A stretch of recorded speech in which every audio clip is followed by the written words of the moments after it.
see. We're going to be in Galatians chapter 1, and last week we started a brand new series entitled Paradigm Shift. Paradigm Shift. Seeing and experiencing authentic Christianity in a world of distortions. Now here's the big idea of this series. Here's what we're talking about, is that when you see and experience authentic Christianity, you will find it compelling, life-giving, and soul-anchoring. Now, if I did a little survey, I'd take a little poll. I'd ask you, when you hear the word Christianity, what comes to your mind? I wonder if the words life-giving or soul-anchoring or compelling would come to your mind. Or I wonder if it would be like, I got to do all this stuff. Or maybe you think of an experience in your past. Or maybe you think of me sitting up here talking. But when you think about authentic Christianity, it's life-giving and it's soul-anchoring. Now, what's so hard about this, guys, is all of us bring experiences with us. Right? Like, all of us have some type of a past. Some of us have religious upbringings that are like, Some of us church experiences that are a certain way. And what's going to happen is all these things will be floating around in our minds, and authentic Christianity can get distorted. And we don't even see it. And last week we said authentic Christianity is trusting in the gospel, the death, the burial, and the resurrection of Jesus Christ for your salvation, and having a growing, vibrant relationship with Jesus. That is what authentic Christianity is. It's not all these things you need to do. It's trusting in the gospel and having a growing, vibrant relationship with Him. Now, last week we kicked off this series in Galatians, and what we're talking about is we're talking about a group of people that lived in a region called Galatia, and they started their faith journey off this way. Then they heard the good news of the gospel. Jesus came, He died for me. Put their faith and trust in Him. Started following Him. But then things started getting a little bit wonky. Because they knew they needed Jesus, but they started thinking that it wasn't Jesus alone. It was Jesus plus their rules. That equaled something. Yes, Jesus was important, but they had to do all these things too. Because that equaled something. And Paul, who knew them, in fact, Paul was the one that gave them the gospel. Paul knew them. He writes them this letter, and he's like, no. He says, well, Jesus plus nothing equals everything. You have all of God's acceptance, and you have all of God's love, and you have all of God's grace because of Jesus. And what Paul does in Galatians 1 is he starts to tell his story. I don't know about you guys, but I love a good story. You know what I'm saying? Like we all love good stories. This is what makes movies so good. This is what makes TV series so good. This is what causes you to stay awake and watch the next show instead of go to bed. Or stay awake and read the next chapter because you're like in it. You know what I mean? You're like at the edge of your seat. You're like, what's going to happen? You're like, is it her? Is it him? And then it's like, then you see the credits and it's like, next episode. I'm hitting next episode. I got to find out. Paul is about to share his story. And he's going to use a word that changed the trajectory of his life. He's going to use a word that really changed everything about him. It changed his faith. It changed his direction. It changed how he viewed the world. And the word that he's going to use the word grace. In fact, everybody say that word together. Ready? Grace. What is grace? This is grace. It's God's unmerited favor. Now, it's really hard to really understand grace is that we live in a world that there's not a whole lot of grace in general. So it's really hard for us to understand this idea of God giving us grace much less experiencing God's grace. In fact, we live in this world and it's crazy and dog eat dog, and it seems like there's all these news headlines of everybody doing something to somebody, and it's just like, oh man, somebody loves somebody. It seems like there's no grace. And some of us, even in our minds, when it comes to our Christianity or how we view Christianity, we've heard phrases like, God helps those who help themselves. Or we've heard things like, if you don't do this, God's going to get you. We think that, well, it's up to us. It's up to all these things we have to do if God's going to be, well, loving towards us. And what's going to happen over a period of time, and it's not always at first, but over a period of time is, if we're not careful, we can have a graceless Christianity when the essence of Christianity is actually grace. If we aren't careful. We can have a Christianity where we think it's all up to us, it's all up to what we do. We're the captains of our own soul. We're the captains of our own feet. If we want to do something in life, we got to do it, and we can bring that into our Christian faith. If we want something from God, we got to do it. But grace is God giving you things that you could not earn and you do not deserve. God's grace gives us His acceptance, His love, His forgiveness, His strength.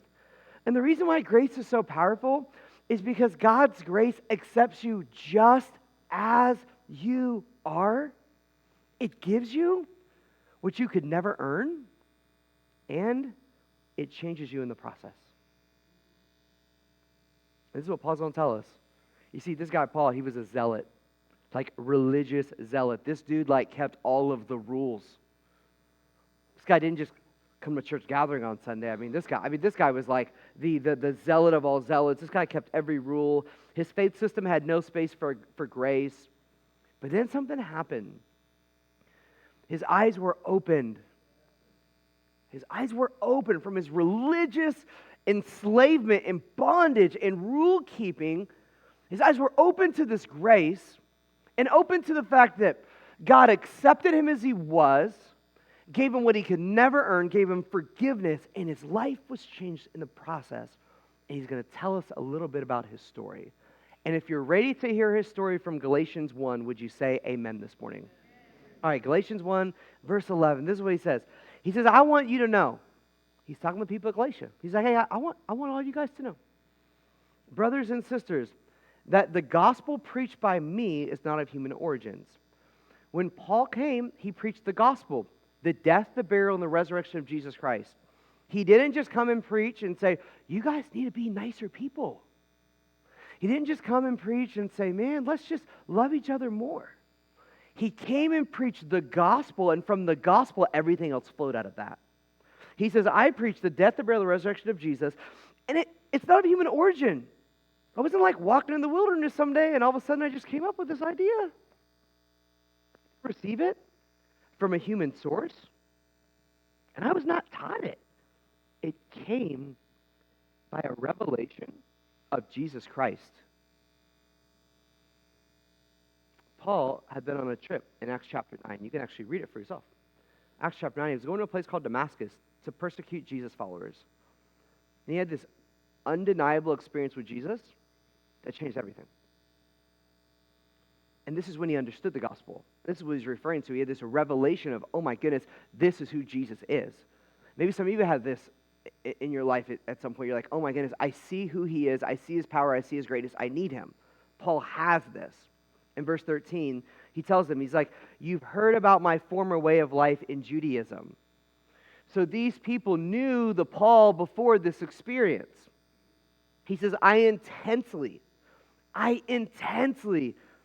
persecuted God's church, and I tried to destroy it. That's what he did. He said, I want to get rid of the church. Now, he was a part of Judaism. What is Judaism? Well, Judaism is the religion of the Jews, where they believe in the Old Testament law, which is good, by the way, but they do not believe that Jesus is the Son of God, the forgiver of sins. These people thought, Paul thought, I just need to keep all these rules in the church and this whole Jesus movement thing. We got to get rid of this because this is messing things up. So Paul went around. His name was actually Saul before. He went around trying to destroy Christ followers and destroy churches. And I was trying to think this week, I was like, well, how can I give context about this, about kind of understand the impact of Saul before he had this encounter? How many of you were alive in the 2000s? 2000s, okay, wonderful. How many of you were born in the 2000s? Okay, this might go over some of y'all's heads, all right? Okay, so this is kind of a little bit dated, but at least somebody told me that after the 9 o'clock service. How many of you guys remember Osama bin Laden? Osama bin Laden? Okay, yeah. Osama bin Laden, right? You remember that guy. Remember, I mean, you heard his name. You weren't having happy thoughts. We heard his name. You weren't like, I think Osama's a nice guy. He's just a little misguided. You weren't thinking when you heard Osama bin Laden, you weren't like, he probably had a rough childhood. So we just want to, he'll figure it out. Bless his heart. Nah. We're all like, we got to get rid of this dude because this dude's trying to take all of us out. Like, this guy is trying to take out Americans. I mean, he's like public enemy number 1 in the 2000s, Osama, stay away from him.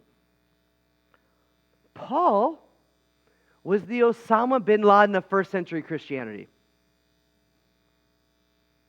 He was trying to take people out, and he was doing it in the name of his religion, of his Judaism. This is Paul here. And he shares a little bit more about kind of how he went through the ranks. He says in verse 14, he says, I advanced in Judaism beyond many contemporaries among my people because I was extremely zealous for the traditions of my ancestors. He was zealous. He was intellectual. He was charismatic. He was articulate. And he rose up the ranks and was the leader of this Judaism. He was a Pharisee. But something happened. And he tells us what it was in verse 15. But when God, who from my mother's womb set me apart. See this? That God had a plan for Paul. Where was it at? It was in his mother's womb. God has a plan for people. He has a plan for him in his mother's womb.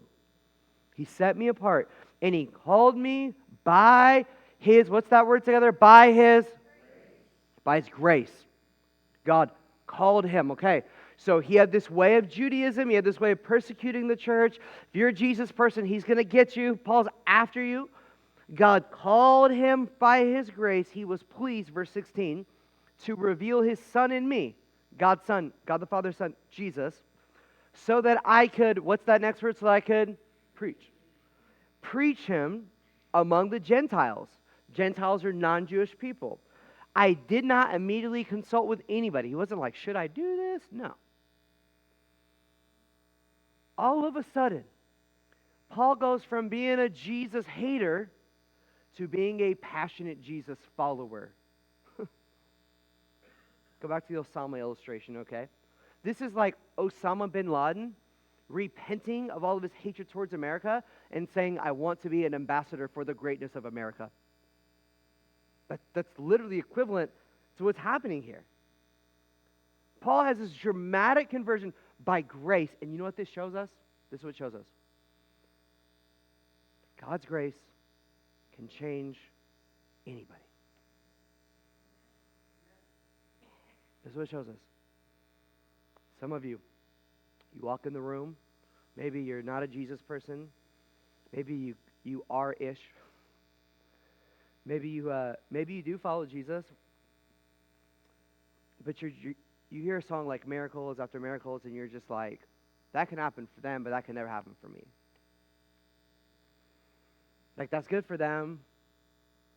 I've heard stories about how God has changed people. I saw this video, and that video was undeniable. Like, God's changing people. But if you knew my childhood, if you knew my background, if you knew my struggles, Pastor Nate, you would understand that God's grace can't change me. I'm too far. I've done too much. I've lived this way for so long. This is just who I am. Maybe you're even like, I don't even deserve God's grace. Maybe you think, I'm not good enough for God's grace. And I would say, the moment you realize you don't deserve God's grace is the moment you become a candidate to receive it. The moment you realize you don't deserve God's grace is the moment you and your baggage and your issues and your addictions and everything else, you become a candidate to receive it. Because it's only those who realize they need God's grace are those who receive God's grace. Only those who realize they're not good enough, they're not strong enough, they're not powerful enough, those are the ones that receive it. James chapter 4, verse 6 says this. It says, God resists the proud, but gives grace to the, let's say that next word, gives grace to the. Doesn't say that God gives grace to those who have themselves together. God gives grace to those that have a perfect background. God gives grace to those who know every book of the Bible. There's one prerequisite to receiving God's grace: humility.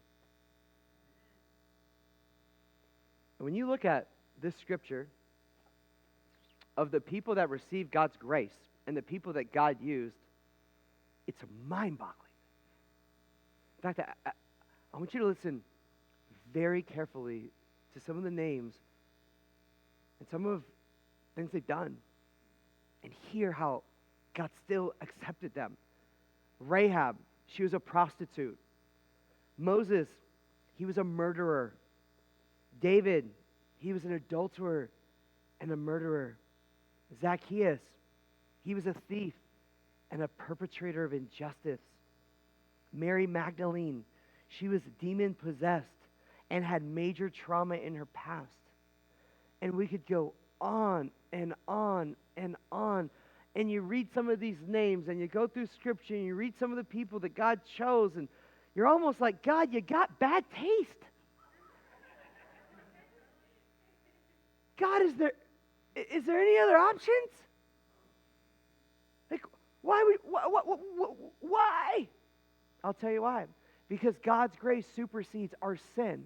And God's grace supersedes our problems. And God's grace supersedes all the things that the world says, no, you're no good, and no, you have no hope, and you don't deserve this. And God says, oh, if you'll just humble yourself, I'll show you what I can do through you and in you. And your past isn't something that actually disqualifies you. It's the very thing that's going to allow me to use you, because it's your past that has shown you how much you need me. And now your past that has humbled you has brought you to me, and now I can do what I want to do in you and through you. And the thing about God's grace that we got to know is that it only flows in one direction: downward to the humble. Downward to the humble. You realize you don't impress God. You realize that? Sometimes I wonder if we think that God's impressed by the fact that we're obedient to Him at times. He's not impressed by that. In fact, Romans says it's our reasonable service. God isn't impressed by things that we do that when we compare ourselves to other people. No. God's grace flows in one direction, downward. And sometimes what God does is God will put you in a situation that you don't want to be in, so He can show you something that you will not learn any other way. He will show you that you need Him. There's a man right now. He's in North Carolina. He's sitting in a prison cell every day of his life. White collar, professional. 15 years ago, sentenced to jail. Went to prison. All signs point that he's innocent, but there was a power scheme and some power dynamics, and he took the fall for the different things that happened. Went into that prison and lost his livelihood, lost his reputation, lost his life savings, lost his family. Heartbreaking is the story. Tear-jerking is the story. And this is what he says about his experience in prison. But still, I thank God for this, because before this happened, I thought I was God. So God let this happen to show me I was not God. And in here, in prison, I found him. I wouldn't trade what I found in God for all the freedom and all the riches, by the way, which he had in the world. It was prison that caused this man to realize, I need God. It was when he was humble enough to come to God. God met him right there at his knee. God met him right there. I'm talking to some of you in the room that you just, I'm like, man, God, I just don't know if you even hear me, if you even listen to me, if you even want me. God does. I'm talking to some of you in the room right now where you think you have a family member, or you have a child, or you have a friend, and you just feel like they're so far gone, and you're like, there's no hope for them. There is. God's grace can change anybody. If God's grace can take the first century Osama bin Laden and turn him into an ambassador, he can work in your family's heart. He can work in your friend's heart. He can work in anybody's heart, because that's what God's grace does. And did you notice that while God's grace changed him, God's grace didn't leave him the same? Did y'all see that? God's grace called him from something, and it called him to something. God's grace, number two, it called him from something, and it called him to something. God told Paul, you're no longer going to persecute the church. That's not, now you're going to preach. You guys see the verses right there. I intensely persecuted the church, tried to destroy it. Verse 16, so that I could preach him among the Gentiles. What's the space? The space is when he experienced grace, when he trusted Christ, he went from doing this to doing this over here. In fact, in Titus chapter 2, it says this. It says, the grace of God has appeared, bringing salvation for all people, instructing us to deny godlessness and worldly lust, and to live in a sensible, righteous, and godly way in this present age. So what grace does, it causes us to deny certain things and to live for certain things. To go away from this and to go to this. Now what religion does is it's all about surface. Like it's about this surface change, right? I'm just going to do this behavior thing, and it's like I'm just going to grit it out and do it. What grace does in the gospel is grace changes us at a heart level, and it changes us at a motive level. So for example, a religious person that's all about outward behavior, and somebody that really understands the gospel and is resting in grace, they may do the same things outwardly, but their motive is completely different. Let me explain.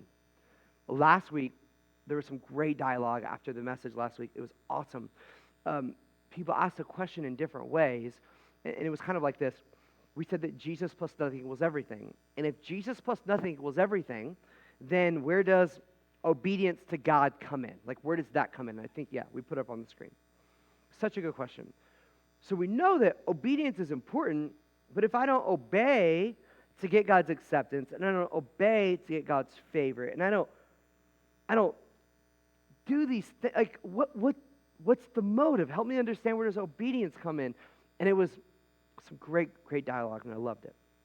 I want to put a couple phrases on the screen that clarifies a really important distinction that I think will help us understand this. One, religion says that if you obey God, you'll be accepted by God. The gospel says, I obey God because I'm already accepted by God. Just let it rest for a second in the room. Religion says, I obey God so I'll be loved by God. The gospel says, I obey God because I'm loved by God. You guys see the distinction here? It's so different.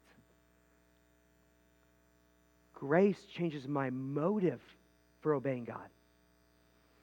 So I don't obey God just so I'll feel a certain way about myself.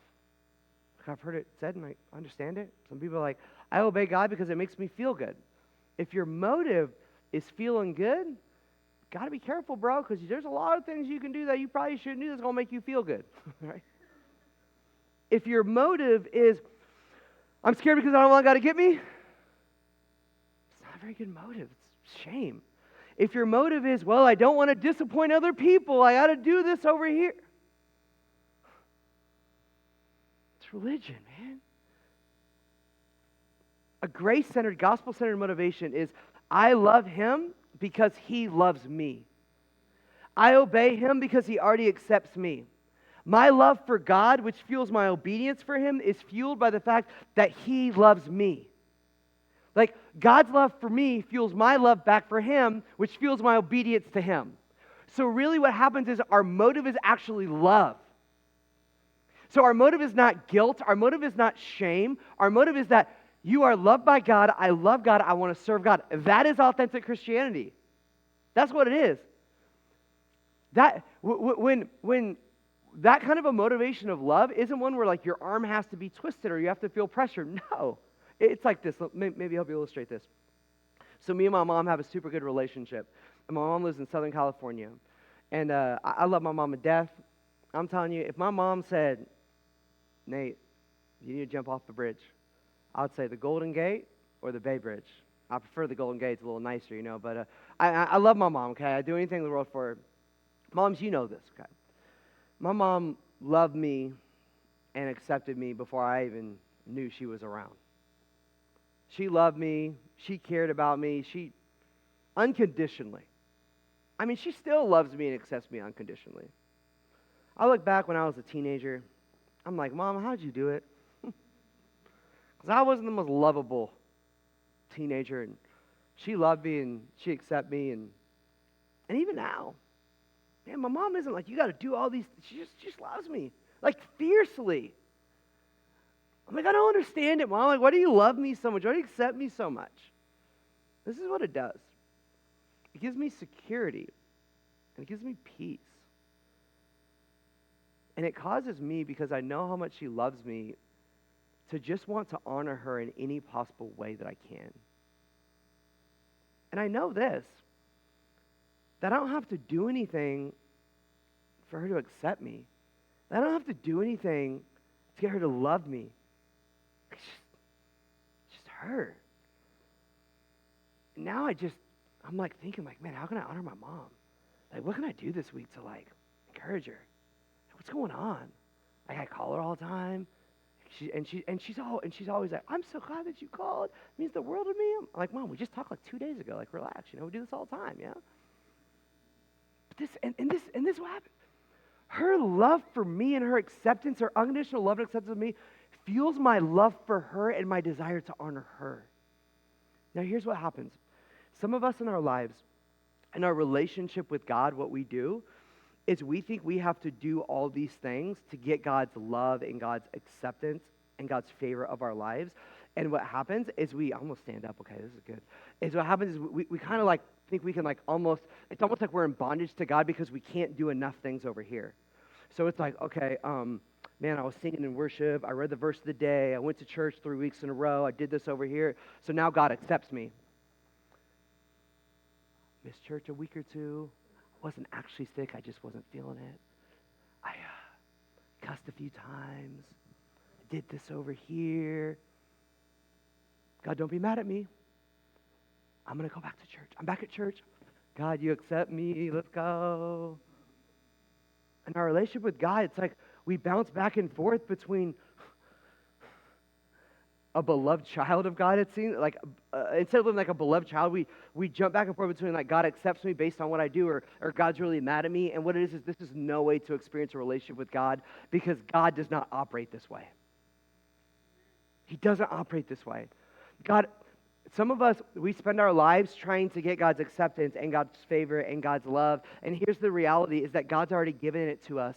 The moment you came to Jesus Christ by faith, the moment you realized you needed him and you trusted him as your Savior, you had all of God's acceptance. And this is what it's going to do. It's going to give you meaning in your life. It's going to give you purpose in your life. It's going to fuel your love for God and passion for God in ways that guilt and shame never could. So here's my question. I want you to think about this. Is when it comes to your relationship with God, are you trying to earn something that you already have? Do you think that you're getting brownie points with God because you're here this morning? Are you trying to earn something that you already have? I mean, here's my heart as a pastor. I said this in one of the services last week. I don't know which one. So if it's 10:30, just forgive me. I want to free you as your pastor. I want you to understand that you don't have to live in this bondage. You can embrace the fact that God fully accepts you and God fully loves you in Christ. And this is what it's going to do. It's going to fuel you to serve him passionately. I honestly think that's probably why, like, percentage-wise, we have more people in our church serving than like any church that I know, because you guys get this. And this is what's going to happen. When you understand all that you have in God, you're going to have joy in your life. You're going to have joy in your Christian life. You're going to find yourself just like praying. You're going to find yourself wanting to read the Bible. You're going to find yourself wanting to grow. Your desires are going to change. You're going to what's happening to me? I'll tell you what's happening to you. Grace is changing you.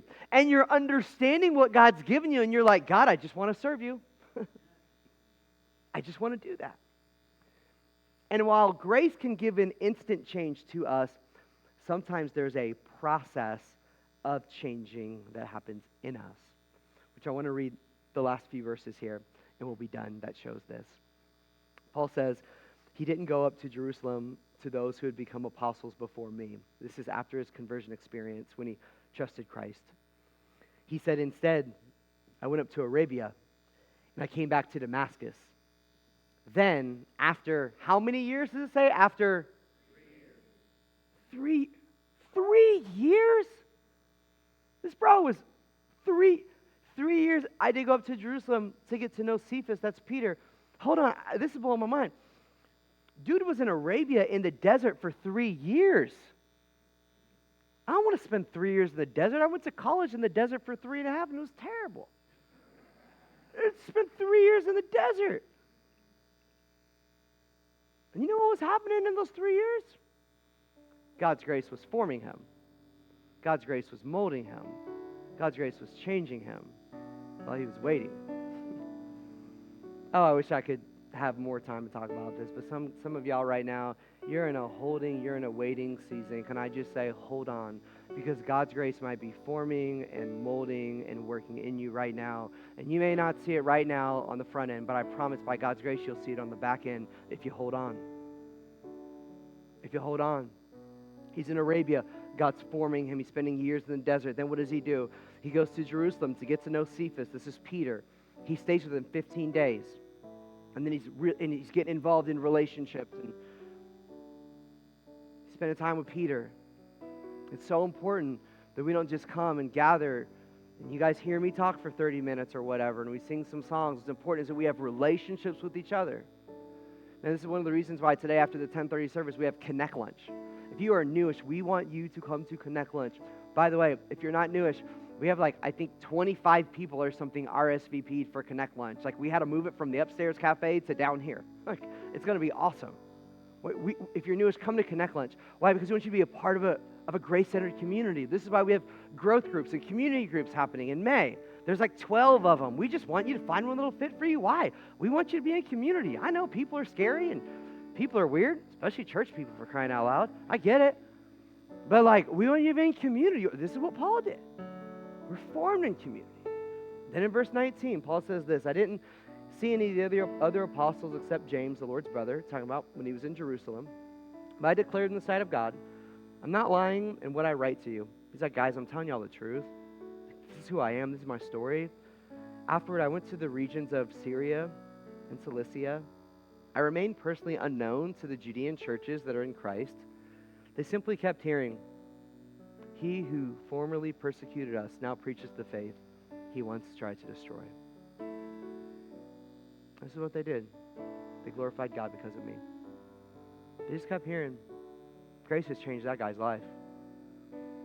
Grace has changed that guy's life. His life has been changed and God's glorified. So 3 questions to you, and we'll be done this morning. Will you humble yourself so you'll receive God's grace? Maybe you finally admit that you don't have yourself together as much as you try to give the impression that you do.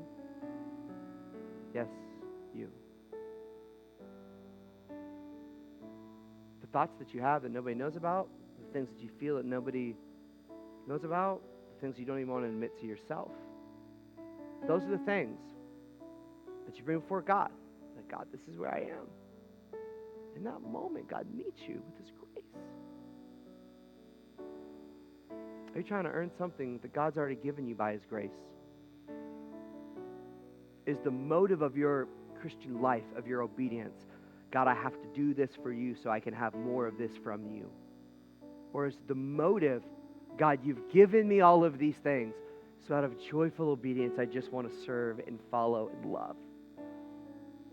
Man, this would free some of y'all and would give you passion you've never had for Jesus. And then number 3, you need to take the next step into grace-centered community with others. Maybe for those of some of us that are new, it's like, I should come to Connect Lunch about an hour after the service or so.